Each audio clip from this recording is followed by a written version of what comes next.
Efésios, capítulo 2, versículo 19 ao 22. Diz assim: assim que já não sois estrangeiros, nem forasteiros, mas concidadãos dos santos e da família de Deus, edificados sobre o fundamento dos apóstolos e dos profetas, de que Jesus Cristo é a principal pedra da esquina, no qual todo o edifício bem ajustado cresce para templo santo no Senhor, no qual também vós juntamente sois edificados para a morada de Deus em Espírito. Vamos mais uma vez clamar ao nosso Deus que Ele venha falar conosco por meio da sua santa palavra. Deus grandioso, Pai eterno, nosso Senhor, nosso Salvador, queremos mais uma vez, humildemente, pedir ao Senhor que o Senhor venha falar conosco por meio da tua palavra, para que possamos crescer como igreja, edificarmos uns aos outros, sermos servos úteis ao serviço cristão. Por isso, venha falar conosco mais uma vez, ó Deus. É isso que nós queremos te pedir e te agradecer. Em nome do Senhor Jesus Cristo. Amém. Então, o título da nossa mensagem hoje é a gloriosa identidade da igreja em Cristo. Nós temos estudado o livro da carta de Paulo aos Efésios, e nós temos visto muitas coisas. Nós vimos a identidade do apóstolo, quem ele era. Nós vimos também que ele fala sobre a salvação de uma forma muito clara, mostrando qual que era o nosso estado antes de Cristo.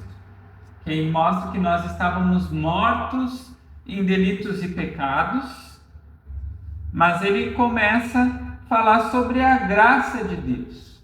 Essa graça que ela é superior a qualquer coisa. Nós vemos uma graça abundante que une povos que eram inimigos, como nós vimos, judeus e gentios. Agora, por meio do precioso evangelho, gentios podem ser reconciliados com os judeus. O muro da separação caiu. E principalmente nós vemos também que Cristo é a nossa paz. É nele que nós encontramos o perdão, a paz com Deus, é nele que nós somos reconciliados. E nós vamos ver também que ele é o fundamento da igreja. Uma igreja onde Cristo não é o centro, não é uma igreja bíblica, não é uma igreja fiel. E é justamente isso que nessa parte final agora o apóstolo vai fazer. Ele vai expandir essa realidade gloriosa, vai descrever quem é a igreja em Cristo. Ele vai falar, como nós lemos, que nós não somos mais estrangeiros, não somos mais forasteiros. Agora nós somos concidadãos do céu, nós somos filhos de Deus. Nós não somos mais excluídos. Nós somos membros da família de Deus.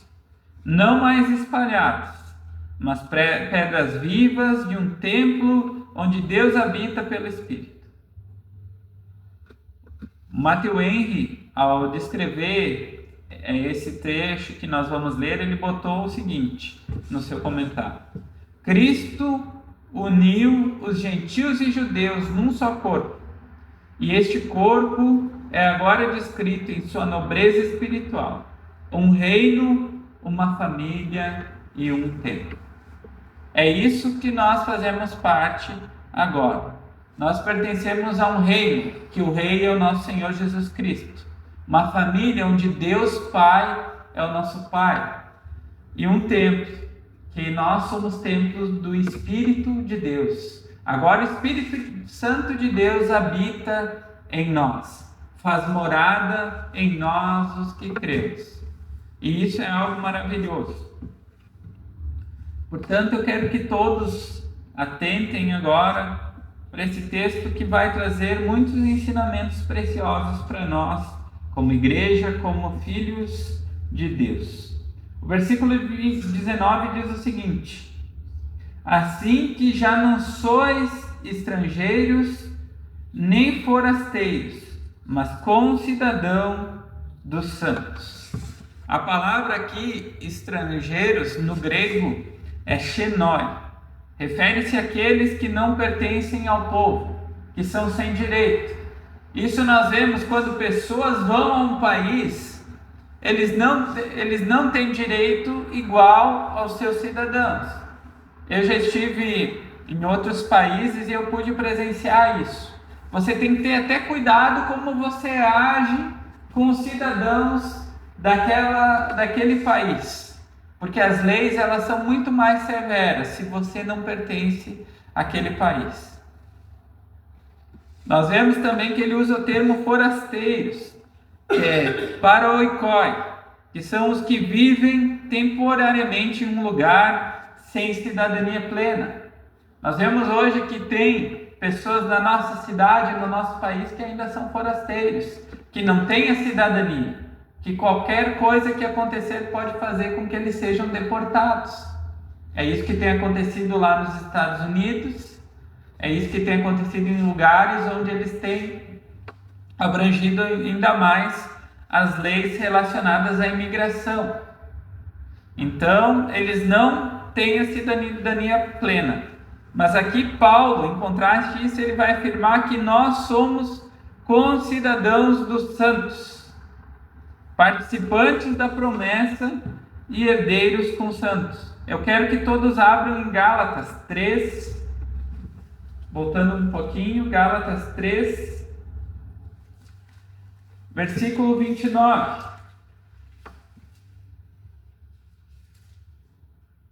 Diz o seguinte: e se sois de Cristo, então sois descendência de Abraão e herdeiros conforme a promessa. Então, se nós estamos em Cristo, nós pertencemos ao reino de Deus. Nós somos filhos de Deus. Nós somos concidadãos do céu. Toda aquela alienação antiga que existia entre os gentios, que eles não conheciam a lei de Deus, eles não adoravam a Deus, foi substituída agora por comunhão e pertencimento real ao povo de Deus. Nós vemos que agora, por meio de Cristo, pessoas de todos os lugares são reconciliadas. Não importa a nacionalidade, não importa o país onde a pessoa nasceu, ela pode ser reconciliada por meio do sangue de Cristo. É por isso que nós vamos encontrar no céu pessoas de diferentes continentes, diferentes países, pessoas redimidas por Cristo, que escutaram o mesmo evangelho que nós escutamos e que nós cremos, que nós respondemos com arrependimento e fé. Essas mesmas pessoas no outro lado do mundo também têm sido salvas e alcançadas por meio disso. Só que isso traz uma pergunta para nós. E nós? Nós vivemos como alguém que pertence de fato ao reino de Deus? Ou nós vivemos como estrangeiros, alheio às promessas e longe da obediência a Deus? E obviamente aqui obediência, não estou falando de legalismo, porque se nós olharmos, muitas pessoas são legalistas, elas seguem a religião e elas acham que isso é obedecer a Deus. Isso não é obediência a Deus. Até essa semana eu estava olhando um vídeo sobre os judeus messiânicos, que é uma seita, e eles falavam que a pessoa, quando entrava nessa seita, eles não cobravam logo de cara a circuncisão, porque eles falavam que isso era algo mais elevado, que com o tempo, depois estudando a lei de Deus, a pessoa queria fazer. Eles não entenderam ainda que a questão da circuncisão é no coração, não é um fato externo, não é roupa que eu coloco, não é eu andar com a Bíblia embaixo do braço, não é eu dizer que eu sou cristão, mas é eu ser um cristão, eu viver como um cristão, eu me relacionar com Deus, eu ter um relacionamento íntimo, que só fatores externos, Deus olha o íntimo, e Ele conhece o nosso íntimo. Então nós falarmos apenas que somos cidadãos, que pertencemos ao céu, não importa muito se nós não vivemos como um cidadão do céu. E o que significa eu viver como um concidadão do céu? Significa eu ter submissão ao Rei, em primeiro lugar. Eu sou submisso a Cristo. Eu obedeço a Cristo. Ele é a autoridade máxima da minha vida. Significa lealdade à lei de Deus. Eu tenho agora estatutos, eu tenho orientações, como eu devo viver, como eu devo proceder. Como nós vimos, Cristo não veio abolir a lei. Ele não veio, ela tinha uma função específica. E ainda para nós como cristãos ela tem. Ela não é salvífica, mas ela mostra o padrão de Deus, como nós devemos viver e como nós devemos direcionar a nossa vida. Há muitos princípios e coisas que nós devemos aplicar ao nosso viver. E cooperação, obviamente, com outros súditos. Nós não podemos viver de forma isolada, um cristianismo de internet, no meu quarto, na minha casa apenas. Eu sou chamado a viver numa comunidade, fazer parte com outros irmãos. Porque muitos hoje nos nossos dias dizem pertencer a Deus, mas vivem como estrangeiros espirituais, na verdade buscando o mundo. Eles dizem que pertencem, que são cidadãos do céu, mas vivem igual a todo mundo aí fora, buscando, almejando as mesmas coisas, querendo ser como as pessoas do mundo e não querendo ser como o Senhor Jesus Cristo. Não querer ter um caráter transformado, buscar as coisas do alto, mas eles querem o melhor aqui e agora. Eles querem ser bem vistos, reconhecidos na sociedade. E não é isso que Deus nos chama a sermos. Romanos, não precisam abrir, Romanos 12, 2 diz: e não sede conformados com esse mundo, mas sedes transformados pela renovação da vossa mente. Então nós devemos buscar as coisas do alto. Nós não devemos buscar agora viver como as pessoas buscam, correndo atrás de riqueza, carreira profissional, ser bem visto na sociedade, ser alguém, um influenciador. Nós devemos entender que agora, além de concidadãos, nós somos família de Deus. E família envolve afeição, comunhão, cuidado, correção e herança. A igreja é o lar de Deus e cada salvo tem lugar nesse lar. Então, cada pessoa que foi redimida por Cristo, que foi alcançada, cada eleito de Deus tem o seu lugar no lar de Deus, com a igreja de Cristo. Por isso que nós somos um corpo. Então, cada pessoa é bem-vinda, que pertence a Cristo, é bem-vinda em sua igreja. E isso tem que ficar bem claro para nós. Mas nós temos vivido e servido como parte ativa da família espiritual de Deus ou como um órfão espiritual. Nós vimos isso semana passada. Isolado, indiferente, seguindo meu próprio caminho, ou eu tenho vivido em comunidade, servindo a Deus, olhando para Cristo, procurando a comunhão, a unidade, ou eu quero causar divisões, intrigas, fofocas, tudo isso. E isso é muito importante, porque é aí que nós vemos o verdadeiro cristianismo, na prática, vivido. Porque falar, nós vamos aí fora, nós vamos perguntar, muitas pessoas vão professar Jesus de boca, dizer que ele morreu na cruz, que ele é Senhor, que ele é Salvador, até mesmo, mas apenas de boca. E isso é algo que nós devemos fugir desse tipo. Porque nós somos chamados a uma comunhão real e não apenas uma mera associação formal com uma instituição. Nós não somos chamados a criar placas de igreja e criar uma instituição. A Igreja Batista Reformada da Palavra de Caxias do Sul não é uma instituição religiosa. Nós vemos que é classificada a igreja como uma instituição religiosa, mas não é isso que nós somos. O mundo, o governo diz que nós somos isso. Não, nós somos chamados a sermos o povo de Deus, aqui os representantes do Senhor Jesus Cristo aqui nessa cidade.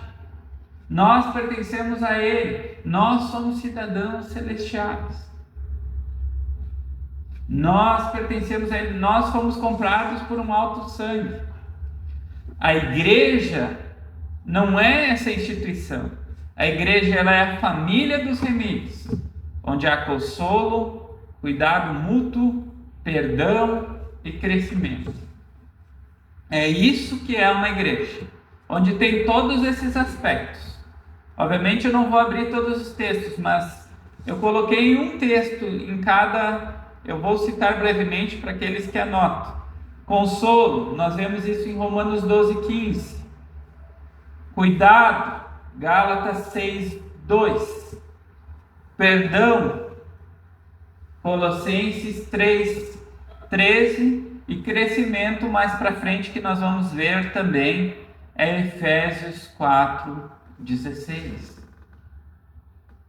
Nós somos filhos de Deus. Nós temos uma identidade em Cristo Jesus. E ela é muito maior do que apenas ser membro de uma instituição religiosa. É muito maior do que isso. E o meu maior medo, e acredito que de todas as pessoas que pregam o Evangelho, é nós tornarmos pessoas religiosas. Apenas membros de uma igreja. Membros, quem sabe, criarmos até uma seita. Não. Nós pertencemos a Cristo Jesus e nós vamos ver que Ele é o fundamento e Ele é o centro das igrejas bíblicas. Versículo 20 diz também que nós temos um fundamento. Diz assim: edificados sobre o fundamento dos apóstolos e dos profetas. A igreja já tem um fundamento posto, que é as Escrituras, a revelação no Antigo e no Novo Testamento. Mas quem que é o centro dessa revelação? Obviamente é Deus. Cristo é a chave da revelação em ambos os testamentos. Eu quero que todos abram em Hebreus, capítulo 1, versículo 1 e 2. Hebreus, capítulo 1, versículo 1 e 2.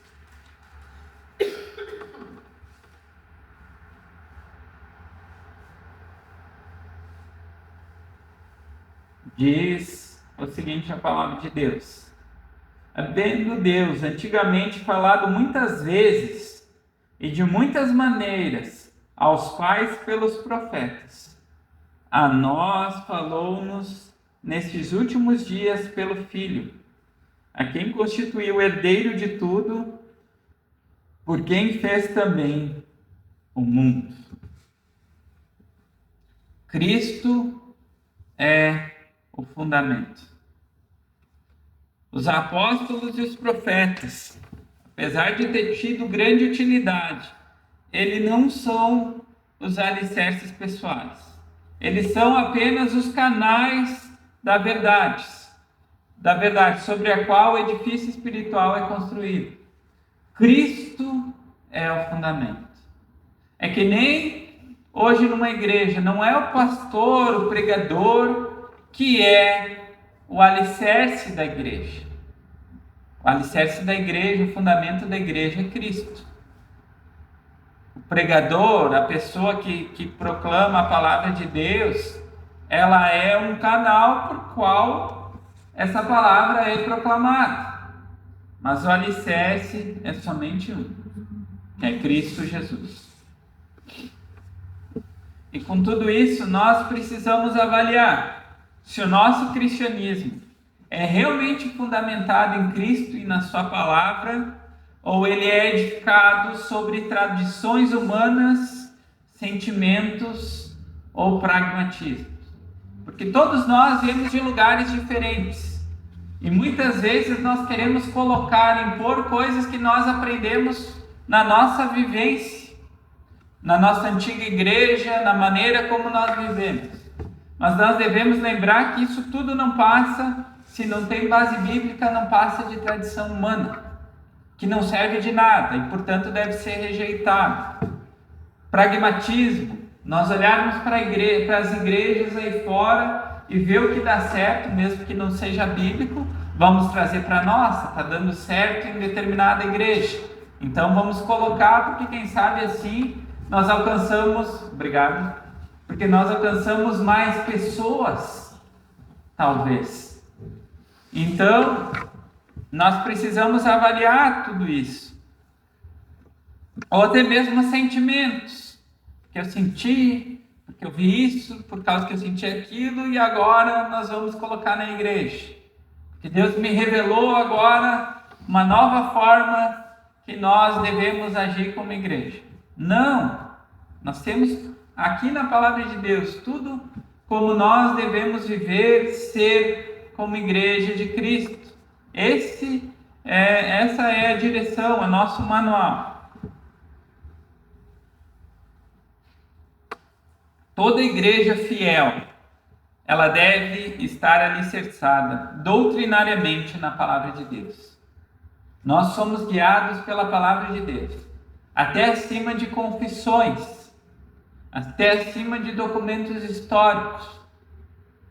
Porque se nós formos ver, até nós, mesmo na confissão de fé, se nós pegarmos e avaliarmos a confissão de fé batista 1689, eu posso falar abertamente, eu não concordo com todos os pontos. Tem um ponto lá em específico que eu não concordo, e a maioria das igrejas batistas reformadas não concordam. Que é a questão relacionada sobre o anticristo ser o papado romano. Porque era um momento que eles viviam aquilo. Obviamente nós sabemos que o espírito do anticristo age, obviamente, no papado romano, mas não significa necessariamente que o anticristo vai vir do papado romano. Ele pode vir de outro lugar. Então, tudo isso nós precisamos avaliar com base nas Escrituras. As Escrituras estão acima. Obviamente, esses homens fiéis que escreveram as confissões, eles se basearam nas Escrituras. Mas até mesmo um bom livro, uma boa literatura. Qual que é o fundamento que eu uso para avaliar o conteúdo daquele livro? Não tem que ser a palavra de Deus? Não é por meio dela que eu vejo se aquilo que o autor condiz, apesar de estar usando, às vezes até citar versículo, se está dentro do contexto, se é aquilo mesmo que ele está falando é correto ou não, nós devemos buscar conhecer a palavra de Deus para avaliarmos até mesmo o que nós lemos, o que nós escutamos, até mesmo o que está sendo pregado aqui nessa manhã. Por isso, cada um aqui tem uma Bíblia, e conforme eu vou expondo, vocês vão vendo se aquilo condiz ou não com a palavra de Deus. E é assim que nós devemos viver. Cristão não é chamado a ser preguiçoso, a adquirir tudo aquilo que falam para nós como verdade absoluta. Nós devemos avaliar segundo a palavra de Deus e ver se aquilo que tem sido pregado, aquilo que tem sido falado, condiz ou não condiz com a palavra de Deus. Nós não podemos substituir a palavra de Deus por métodos, emoções ou experiências subjetivas. Nós vemos o estrago que tem acontecido no meio pentecostal, que tem, muitas vezes sim, substituído a palavra de Deus por experiências, por emoções, por métodos. É isso que tem acontecido em muitas igrejas pentecostais e neopentecostais. Nós vemos os estragos que têm acontecido em quem vive, só que nós podemos fazer isso. Nós podemos criar novos métodos e coisas que vão nos atrapalhar a maneira como nós nos relacionamos com Deus. Por isso, não é necessariamente só realidade nos meios pentecostais e neopentecostais. Hoje, no meio reformado, tem sido criado muitos métodos, muitas experiências também, muitas misturas que têm trazido problema terrível para a igreja na vida e na prática. Nós devemos lembrar disso quando nós olhamos, que nós já vimos aqui como igreja, na parábola sobre a casa na areia e a casa na rocha.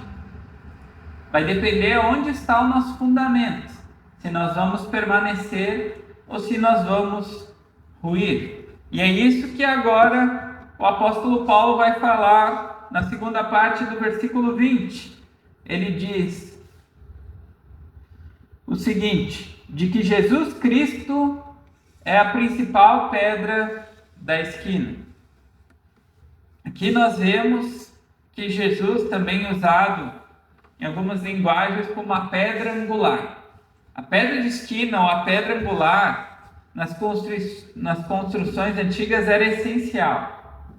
Ela que sustentava e alinhava todo o edifício. E é assim que Cristo deve ser para nós. É Ele que norteia, que direciona, que sustenta, que mantém todo o nosso viver. Cristo é o único fundamento seguro, tanto na questão doutrinária quanto espiritual. Eu gostaria que nós abríssemos em dois textos. O primeiro, em Atos 4:11. Atos capítulo 4, versículo 11.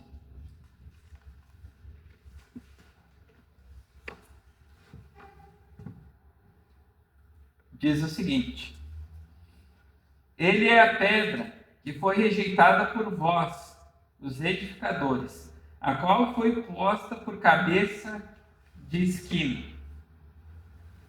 E 1 Coríntios, passando um pouquinho mais para frente também, diz o seguinte, 1 Coríntios 3:11.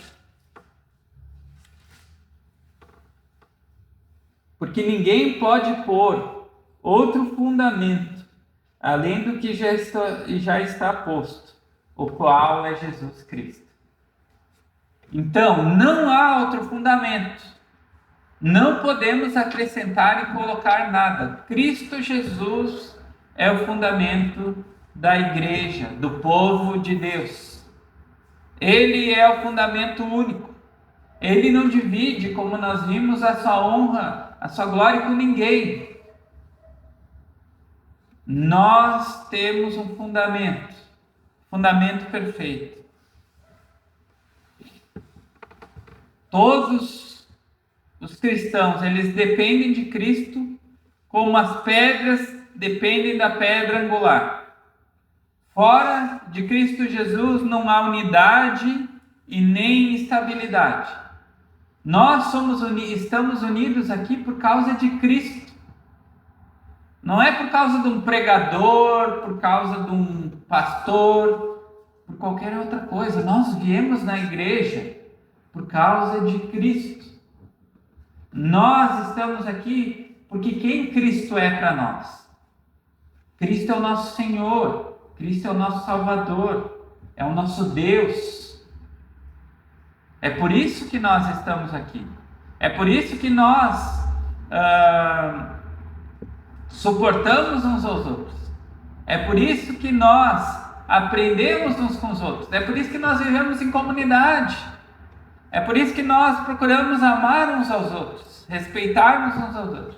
É por causa de Cristo. Não é porque nós queremos agradar pessoas, não é porque nós queremos algum cargo, não é porque nós queremos ter o nosso nome engrandecido, mas é para que o nome de Cristo possa ser exaltado e glorificado no meio de nós. É por isso que nós estamos aqui.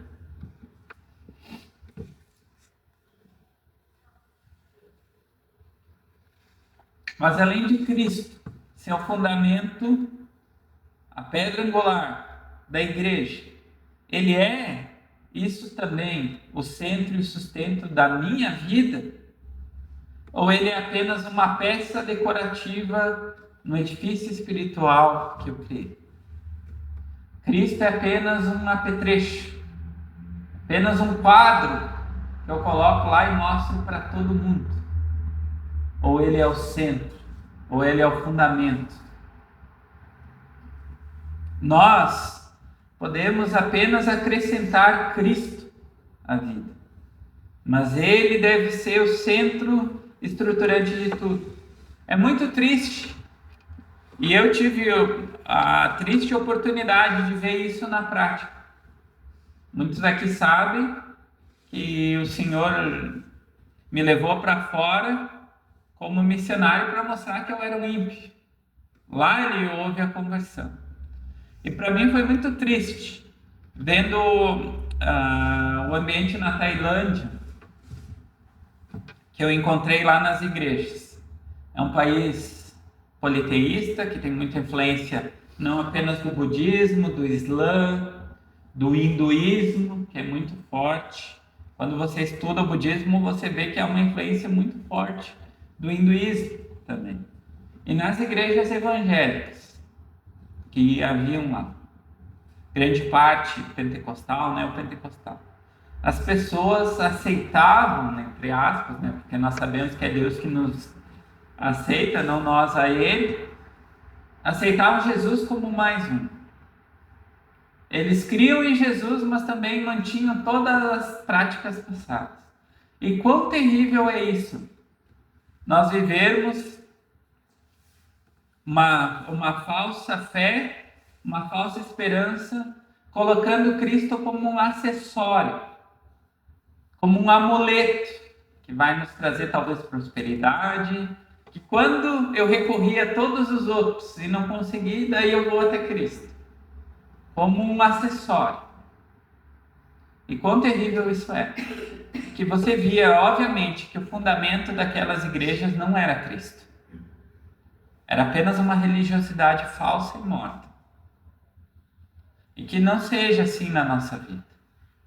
Que Cristo não seja como um gênio da lâmpada, Papai Noel, que só vem para me dar presente, mas que de fato Ele seja o nosso Senhor e o nosso Salvador.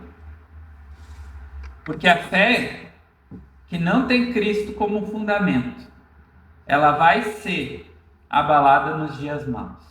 Eu peço que todos abram em Lucas, capítulo 6, versículo 49.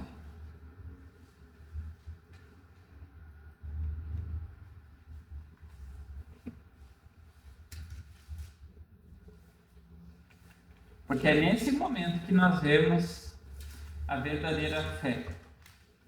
Num momento de adversidade. Novamente lá, voltando a parábola da casa construída sobre a rocha e sobre a areia. O final diz assim: mas o que ouve e não pratica é semelhante ao homem que edificou uma casa sobre terra, sem alicerces, na qual bateu com ímpeto da corrente e logo caiu, e foi grande a ruína daquela casa. É por isso que nós vemos muitas pessoas se afastando e nunca mais voltando a Deus. Porque o fundamento não era Cristo. Não houve de fato uma conversão. Muitas pessoas tentam usar isso para defender a perda da salvação. Mas isso só mostra que aquela pessoa nunca esteve em Cristo. Era só religiosidade. Ela só se apegou a Cristo, como nós vimos, como um amuleto, como um acessório.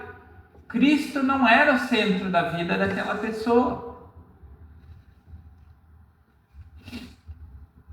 Nós precisamos cuidar para que a nossa vida não seja assim. Mas o apóstolo Paulo, ele continua. Ele diz o seguinte no versículo 21. Versículo 21 aqui. No qual todo edifício bem ajustado cresce para templo santo no Senhor. Então nós vemos aqui que ele começa a falar que a igreja é um edifício vivo, em crescimento contínuo. A igreja vai crescer, ela vai progredir. Mesmo hoje aqui nós sendo poucos, nós temos que confiar que o Evangelho de Deus vai alcançar mais pessoas. Que mais pessoas logo vão estar conosco, se nós permanecermos fiéis. Continuamos pregando a palavra de Deus com seriedade. Sermos uma igreja que é fundamentada em Cristo. Deus vai fazer. Mesmo hoje sendo poucos, Ele vai acrescentar, Ele vai trazer o seu povo para vir adorar a Ele. E o povo, conforme for crescendo, obviamente vai querer buscar uma igreja bíblica, uma igreja onde a palavra de Deus é pregada, vai deixar de lado o entretenimento, vai deixar de lado tudo aquilo que chamava a atenção no começo e vai focar mais em querer conhecer quem é Jesus Cristo, conhecer mais acerca do Evangelho, acerca da palavra de Deus. O termo aqui também, que é usado no versículo 21, bem ajustado, ele implica harmonia e interdependência das partes. Então, nós acabamos, como igreja, devemos buscar viver em harmonia e nós acabamos dependendo também um dos outros, porque nós somos membros. Um corpo, como nós vimos e a palavra de Deus diz, não funciona bem sem um dedo, não é a mesma coisa sem um pé, sem uma mão. Então, todos nós, fundamentados em Cristo, nós também acabamos fazendo parte de um corpo e cada pessoa é importante. Cada pessoa, como nós vimos no início, encontra lugar na família de Deus, pertencimento. E isso é algo maravilhoso. Então, mas nós precisamos olhar também que tudo isso de Deus nos reunir como igreja, ela tem um propósito. Como nós vimos que a salvação também ela tem um propósito. Ele diz aqui, cresce para templo santo no Senhor. A santidade é o fim. A santidade é o fim. Hebreus 12, 14 diz, segui a paz com todos e a santificação, sem a qual ninguém verá o Senhor. Então, sem santidade, não há conversão. Nós vimos que nós não podemos separar justificação de santificação. Então, aqueles a quem Cristo justificou, redimiu, Ele vai santificar. E justamente aqui é o lugar para Ele trabalhar em nós, para que nós possamos crescer à imagem do seu Filho. Não há espaço para pedras soltas ou isoladas nesse edifício. Cada cristão tem seu lugar designado por Deus. Cada cristão tem o seu lugar designado por Deus. Cada cristão. Cada cristão vai ter dons, vai ter talentos, vai ser usado por Deus. E nós estamos vivendo como uma parte ajustada do templo de Deus ou somos uma pedra solta, sem comunhão real e sem compromisso? É por isso também que nós devemos ter paciência e calma. Às vezes nós queremos pressionar que as pessoas assumam compromisso, que elas tenham uma comunhão, mas muitas vezes elas não vão ter, porque talvez elas não pertencem ao povo de Deus. Talvez elas são pedras soltas. Elas estão aqui, talvez pela religião, por curiosidade. É por isso que nós temos que ser pacientes. Porque pelo menos elas estão vindo escutar. Pode ser que uma hora ou outra Deus toque. Então há esperança. Enquanto há vida, há esperança. Então nós precisamos cuidar para nós não sermos às vezes uma pedra de tropeço. Então nós devemos ser amorosos, misericordiosos, pacientes, assim como Deus foi com nós. Porque há o tempo certo. Ao agir de Deus, a conversão nossa não foi por acaso.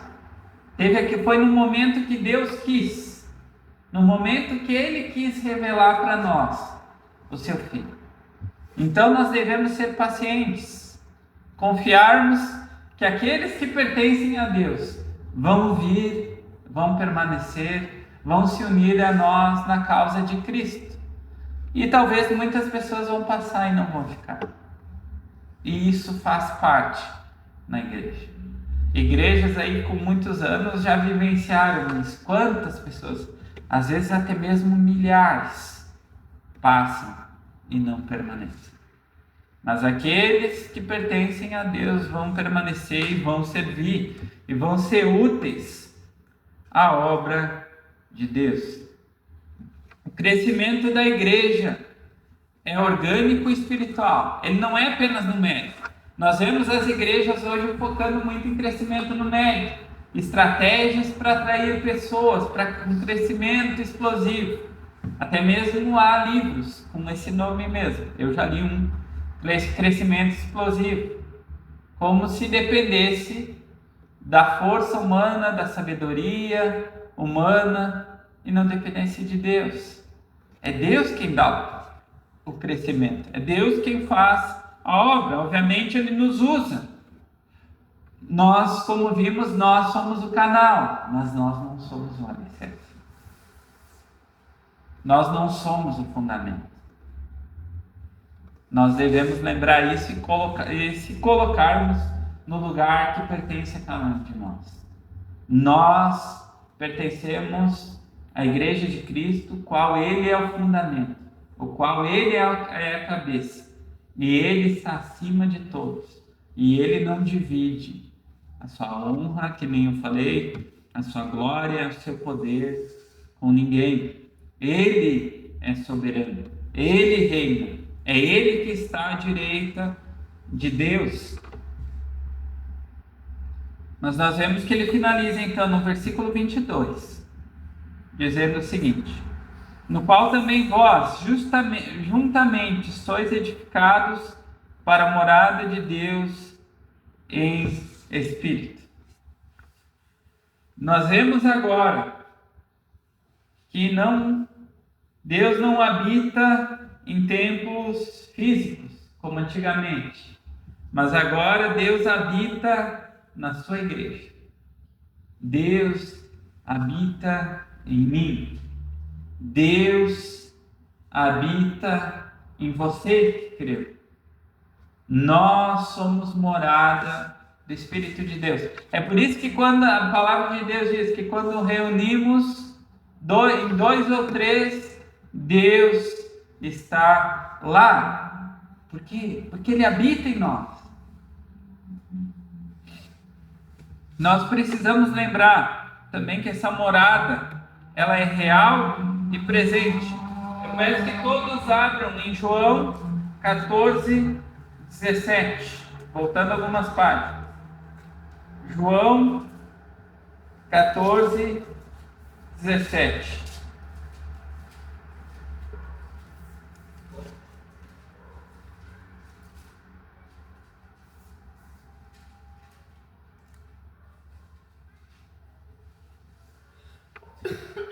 Diz o seguinte a palavra de Deus, João 14, 17. O Espírito de verdade que o mundo não pode receber, porque não o vê nem o conhece, mas vós o conheceis, porque habita convosco e estará em vós. Então nós vemos aqui que hoje nós temos o privilégio de termos o Espírito Santo, o Espírito de Deus, habitando em nós. A partir do momento em que nós somos transformados por Ele mesmo, o Espírito Santo que opera em nós a salvação, nós agora temos Ele que é o selo da promessa. Ele passa a fazer parte da vida do cristão. É Ele quem vai santificar, é Ele quem vai limpar, é Ele quem vai purificar. E nós, que professamos a fé em Jesus Cristo, a nossa vida reflete a realidade de ser morada do Espírito Santo, a santificação, oração, temor e adoração em nós. Isso é real ou é apenas falsidade? Eu vivo apenas uma aparência externa? Ou realmente eu tenho uma vida de santidade, uma vida de oração, uma vida de adoração a Deus, não apenas no domingo na igreja, mas com o meu viver eu adoro a Deus. Eu tenho temor a Deus, e temor não é apenas medo, mas eu tenho respeito, eu tenho amor a Deus, eu me importo com as coisas de Deus, com a causa de Cristo. Todos nós devemos lembrar, porque nada mais do que isso que nós vimos, de sermos morada de Deus, isso vai implicar algumas coisas. Primeiro aspecto da santificação em que Deus está agindo em nós é a pureza. Eu começo a me separar das coisas desse mundo. Por isso é muito triste essas igrejas modernas, que elas tentam parecer com o mundo. Porque o primeiro aspecto na conversão, quando acontece, é nós querermos nos separar do mundo. Não querer mais viver da forma como nós vivíamos antes, mas buscar uma nova identidade em Cristo. Buscar as coisas do alto, buscar aquilo que é puro, aquilo que é agradável, aquilo que é correto. Segundo aspecto é reverência. Quando nós conhecemos quem Cristo é, nós não vamos falar com Ele de qualquer forma. Nós estamos falando com Deus Criador. Nós estamos falando com o nosso Senhor e o nosso Salvador, que se entregou por nós. Quando nós vamos falar com alguma autoridade, não há pronomes de tratamento. Então, quando nós vamos falar com Deus, apesar sim de Ele ser nosso Pai, nós temos que ter respeito. Hoje, pela modernidade, muitos têm perdido, mas antigamente muitos aqui sabem como era a maneira que você tratava seu pai, tratava as pessoas mais velhas. Era com respeito, era com reverência. Hoje muito tem se perdido, mas com Deus nós não devemos perder esse aspecto de reverência. Outra coisa, vigilância. Devemos estar vigilantes, sabendo que Deus está de olho em tudo que eu faço, em tudo que eu penso. Ele olha o que eu estou olhando no celular, Ele olha o que tem passado na minha mente, com aquilo que eu tenho alimentado, com aquilo que eu tenho dedicado o meu tempo, aquilo que eu tenho priorizado. E isso nos deve trazer um senso de vigilância, de avaliarmos constantemente a nós mesmos, para ver se nós temos agradado a Deus e andado da maneira que Ele espera de nós. E obviamente dedicação, servir a Deus, pela gratidão que nós temos da salvação em Cristo Jesus. Sermos alguém que está sempre disposto a falar também das coisas de Deus. Quando nós temos a oportunidade de nós levarmos o Evangelho, nós falarmos do caminho de salvação. A igreja deve ser o lugar onde o mundo vê a presença santa e transformadora de Deus. Nós somos chamados, por isso que a Bíblia diz que nós somos chamados de luz e sal. Luz que ilumina, sal que salga, que dá sabor. Nós, como igreja, devemos ser visto de maneira diferente as pessoas do mundo. Porque se as pessoas nos veem como qualquer outra pessoa, que diferença nós temos feito? Se as pessoas veem nós agindo igual aos nossos colegas de trabalho, que diferença eu tenho feito? Se eu tenho agido igual a todo mundo? Que diferença meus familiares veem se eu ajo da mesma forma que eles agem? Se eu não perdoo, se eu sou amargurado, se eu sou orgulhoso, se eu sou mentiroso, nós pegarmos qualquer pecado, se nós agirmos igual a eles. 1 Coríntios 13:17 diz: se alguém destruir o templo de Deus, Deus o destruirá. Porque o templo de Deus, que sois vós, é santo. Nesse versículo nós vemos a seriedade que é, até mesmo com aqueles que difamam a igreja, que agem, que se opõem à igreja. Eles estão, na verdade, se opondo e indo contra o próprio Deus. E diz aqui: se alguém destruir o templo de Deus, Deus o destruirá. Porque o templo de Deus, que sois vós, é santo. Nós somos propriedade exclusiva de Deus. Então, obviamente, eu não estou falando aqui que agora nós devemos andar orgulhosos, achando que quem fizer algo contra nós, Deus vai lá destruir aquela pessoa e vai fazer aquilo. Não é isso que o versículo está falando. Mas está falando que Deus sim nos ama, se preocupa com nós, e Ele sabe das nossas necessidades, que Ele vai agir em nós, que Ele vai nos santificar, que Ele vai nos limpar, mas Ele vai nos manter também no caminho. Nós vimos que nada pode nos separar do amor de Deus, nem mesmo anjos, demônios, nem o presente, nem o porvir. Então nós estamos no fundo dele, nós estamos alicerçados na videira, que é a videira verdadeira. Nós permanecemos em Cristo, que é a fonte de vida. Então nós não devemos esquecer essas coisas, que Ele é o fundamento da igreja e Ele vai proteger essa igreja. Ele veio e se entregou por essa igreja, por cada um dos seus filhos.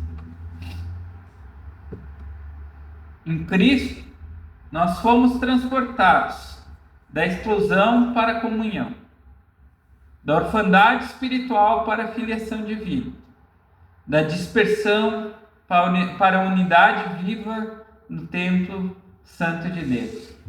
A ênfase principal desse texto, nós temos que lembrar de onde Deus nos tirou. Nós não éramos nada, nada. Mas em Cristo Jesus, a Bíblia diz que nós somos mais do que vencedores. Nós temos promessas maravilhosas, promessa de vida eterna, promessa que Deus vai cuidar de nós. Nós temos promessa que Ele vai nos manter até o fim, porque nós temos o Espírito Santo, que é o selo da promessa. Promessa que Ele vai nos santificar, porque como nós lemos, sem santidade ninguém verá a Deus. E isso, obviamente, entra a disciplina. Muitas vezes Deus vai nos disciplinar, porque a palavra de Deus diz que Deus disciplina a quem ama. Se não tem a disciplina de Deus na tua vida, daí sim você precisa abrir os olhos. Agora, se você vê a disciplina de Deus, Deus agindo e disciplinando você, é porque Ele te ama e Ele não quer que você seja da mesma forma. Gostaria de deixar uma pergunta para reflexão final para nós. Eu já faço parte de verdade desse templo espiritual? Se sim, eu estou vivendo como uma pedra bem ajustada, centrada em Cristo e crescendo em santidade. Eu tenho visto Cristo trabalhando em mim e me santificando dia após dia. Cristo é o centro da minha vida, eu estou fundamentado nele e seguro nele, ou apenas adotei a Igreja Batista Reformada da Palavra como uma religião, como uma instituição religiosa a qual eu frequento e no futuro serei membro. Ou eu sou um filho de Deus. Eu estou em Cristo Jesus e nada vai me separar dele. Que Deus aplique essa palavra ao nosso coração.